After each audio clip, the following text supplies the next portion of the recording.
स्वागत है दोस्तों आप सभी का हमारे YouTube चैनल पर।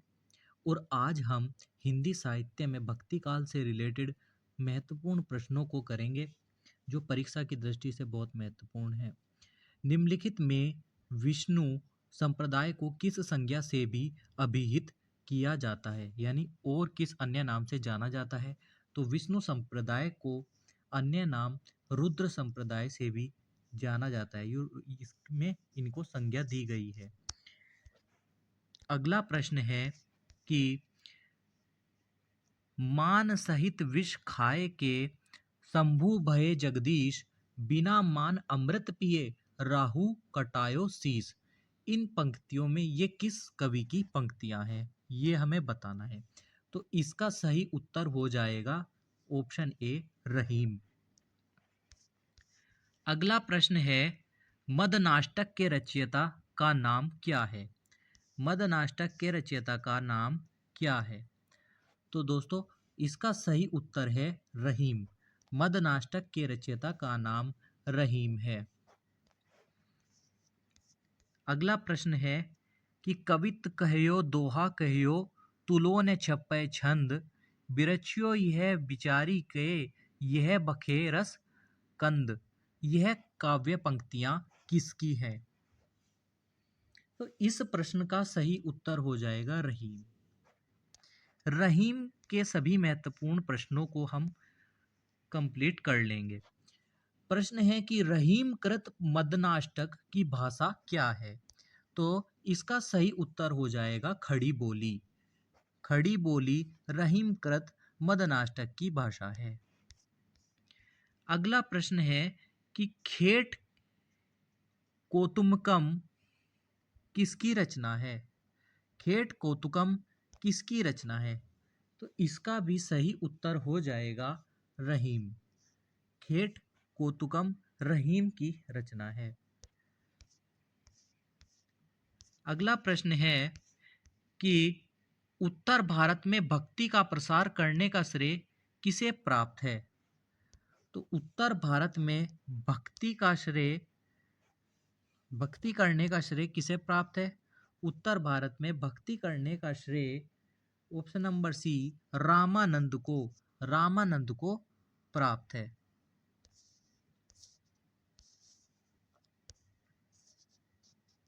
अगला प्रश्न है कि रुद्र संप्रदाय की स्थापना किसने की? रुद्र संप्रदाय की स्थापना किसने की? रुद्र संप्रदाय की स्थापना, इसका सही आंसर हो जाएगा विष्णु स्वामी। अगला प्रश्न है कि रामानुजाचार्य ने किस दर्शन का प्रतिपादन किया? इसका सही आंसर हो जाएगा विशिष्टाद्वैतवाद। अगला प्रश्न है कि निम्बकाचार्य का संबंध किस दर्शन से है? निम्बकाचार्य का संबंध किस दर्शन से है? इसका सही उत्तर हो जाएगा द्वैताद्वैतवाद। अगला प्रश्न है आकाश धर्मा गुरु कहा जाता है? आकाश धर्मा गुरु कहा जाता है? इसका सही आंसर हो जाएगा रामानंद। आकाश धर्मा गुरु रामानंद को कहा जाता है। अगला प्रश्न है रहीम किसके दरबारी कवि थे? इस प्रश्न का सही उत्तर हो जाएगा अकबर। अगला प्रश्न है भक्ति रसामृत सिंधु के रचयिता कौन है? इस प्रश्न का सही उत्तर हो जाएगा रूप गोस्वामी भक्ति रसामृत सिंधु के रचयिता हैं। अगला प्रश्न है निम्नलिखित में से एक सही युग्म है, सही युग्म बताना है।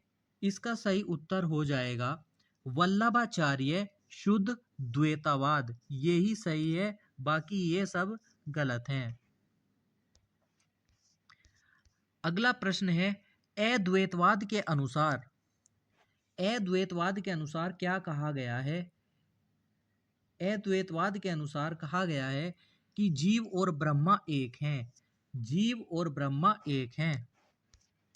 अगला प्रश्न है कि कमल दल नैनन की उन्मानी, बिसरत नाही सखी मोमनते, मंद मंद मुस्कानी, यह पदचरण किसकी रचना है? इसका सही आंसर हो जाएगा रहीम। अगला प्रश्न है ओम जय जगदीश हरे किसकी आरती की रचना किसने की है? ओम जय जगदीश हरे, इसका आंसर हो जाएगा श्रद्धाराम फिलोरी। श्रद्धाराम फिलोरी। अगला प्रश्न है द्वैतवाद के प्रणेता हैं। द्वैतवाद के प्रणेता हैं या द्वैतवाद के प्रवर्तक कौन है? इसका सही उत्तर हो जाएगा माधवाचार्य। यह बहुत महत्वपूर्ण प्रश्न भी है। अगला प्रश्न है भक्ति आंदोलन को ईसाइयत की देन कहने वाले इतिहासकार हैं। भक्ति आंदोलन को ईसाइयत की देन कहने वाले इतिहासकार हैं। इसका सही आंसर हो जाएगा option A George Grierson. George Grierson. अगला प्रश्न है हिंदी साहित्य के किस युग को स्वर्ण युग कहा जाता है? तो इसका सही उत्तर हो जाएगा भक्ति काल को। यह भी मोस्ट इंपोर्टेंट प्रश्न है। स्वर्ण युग भक्ति काल को कहा जाता है। अगला प्रश्न है कि भक्ति आंदोलन को लोक जागरण किसने कहा? भक्ति आंदोलन को लोक जागरण किसने कहा? इस प्रश्न का सही उत्तर हो जाएगा हजारी प्रसाद द्विवेदी। यह भी महत्वपूर्ण प्रश्न है। लोक जागरण काल कहा इन्होंने। अगला प्रश्न है भक्ति काल को बौद्ध धर्म की देन किसने कहा? भक्ति काल को बौद्ध धर्म की देन किसने कहा? तो हजारी प्रसाद द्विवेदी ने ही भक्ति काल को बौद्ध धर्म की देन कहा। अगला प्रश्न है निम्नलिखित में से कौन सा काव्य भक्ति काल का नहीं है? कौन सा काव्य भक्ति काल का नहीं है? इसका सही आंसर हो जाएगा छायावादी काव्य। अगला प्रश्न है भक्ति का प्रारंभ कहां से हुआ? भक्ति का प्रारंभ कहां से हुआ? इस प्रश्न का सही उत्तर हो जाएगा दक्षिण भारत से। दक्षिण भारत से। अगला प्रश्न है अलवार वैष्णवों की संख्या है। अलवार वैष्णवों की संख्या कितनी है? ये हमें बताना है। इसका सही आंसर हो जाएगा 12। यदि आपको क्लास अच्छी लगी तो दोस्तों सब्सक्राइब कीजिए और लाइक कीजिए। धन्यवाद।